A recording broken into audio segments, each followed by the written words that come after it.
আজকে আমরা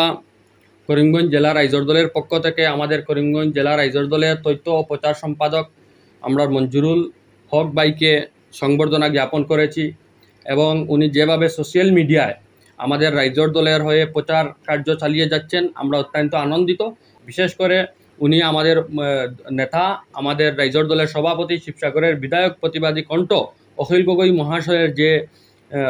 নীতি এবং ওনার যে আদর্শ, সেই আদর্শে আকৃষ্ট হয়ে তিনি আমাদের রাইজর দলের হয়ে কাজ চালিয়ে যাচ্ছেন। আমাদের দৃঢ় বিশ্বাস আমাদের মঞ্জুর ভাইয়ের নেতৃত্বে করিমগঞ্জ জেলা তথা দক্ষিণ করিমগঞ্জে আমাদের রাইজর দল আরও অগ্রগতি লাভ করবে এবং তিনি সমাজের প্রতিটা দুর্নীতি, অন্যায়, অত্যাচারের বিরুদ্ধে বলিষ্ঠ কণ্ঠে প্রতিবাদ করবেন এবং উনার নেতৃত্বে বিয়ানে কেরাম এবং কয়েকজন যুবক ভাইয়েরা আমাদের রাইজর দলকে সমর্থন জানিয়েছেন এবং আগামী দিনে ওনারা রাইজর দলের হয়ে সক্রিয়ভাবে কাজ করে যাওয়ার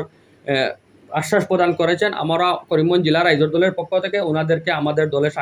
স্বাগত জানাই এবং আমাদের বিশ্বাস ওনারা সবাই ঐক্যবদ্ধভাবে আমাদের এই প্রগতিশীল রাজনৈতিক দলকে এগিয়ে নিয়ে যাবেন এবং সমাজের হয়ে ওনারা সবসময় কাজ করবেন। ধন্যবাদ।